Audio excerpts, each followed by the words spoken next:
lives next door to his mother, and she still makes him breakfast, and yet somehow I end up on the sad side of the breakup equation.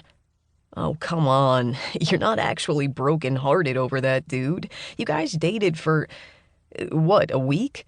A month. And no, I didn't think he was the one. It's just... What is wrong with me? Wait, I thought the question we were addressing was what was wrong with the men of New York. Aha! She pointed at him accusingly. You were listening earlier. Hunter dragged his hands down his face and prayed for patience. Brit, you know I've got your back, but if we're going to talk in circles, can we do it after work when I have a mammoth-sized beer in my hand? Yeah, that's fair, she said with only a slight sigh.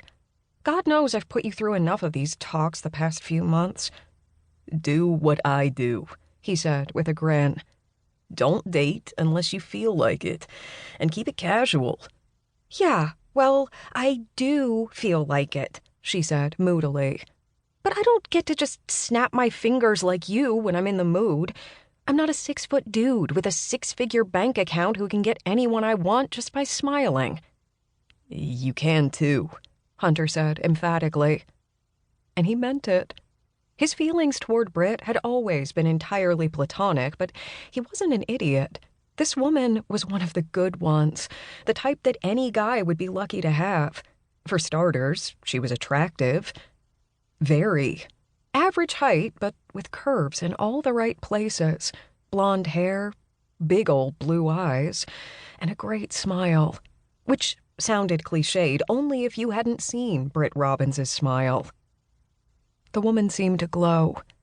So yeah, any guy who didn't get that, didn't get her, was a moron. At least as far as Hunter was concerned.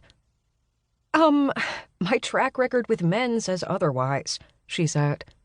I don't know why you keep putting yourself through this, he said as gently as he could, considering he always felt out of his depth with this sort of talk. Because my eggs are rotting? She said, waving a palm in the general area of her midsection. Hunter winced. Oh, God. Never mind. She laughed. I love that look you get on your face whenever forced to acknowledge that I am, in fact, female. Oh, trust me, he said emphatically. I'm well aware that you're female. This very conversation is irrefutable proof. You think any of the guys come in here demanding to discuss their latest relationship problems? She lifted her eyebrows in challenge. You're telling me that you and Nick didn't talk about him and... Nick and Taylor? Yeah, okay. So I kind of got involved there, but neither of them talked about their eggs. Nick doesn't have eggs, she pointed out pragmatically. And Taylor's are in fine working order, as evidenced by the fact that she wasn't even trying to get pregnant and she got... Wait, hold up. Are you dragging yourself through the putrid dating pool because you want a kid? Aren't there other ways for that? Adoption or... She held up a hand. Yes, and if it comes to that, I'll explore them. But I don't just want the kid. I want the romantic part too.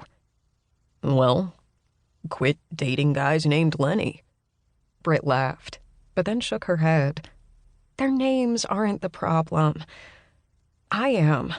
There's something about me, something that's... She pursed her lips. I don't know. It's as though guys don't see me like that. Like what? He asked, not at all sure he wanted to know. Girlfriend material. It's like I'm locked in the perpetual friend zone. You are not, he said, checking his watch. Oh, really? She said, crossing her arms.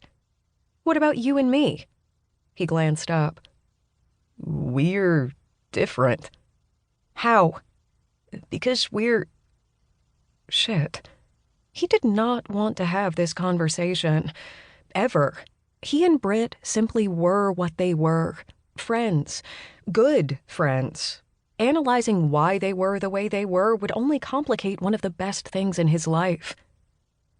My point is, you've never seen me as more than a friend. From the very beginning, I've only ever been BFF. To be clear, Hunter clarified, I've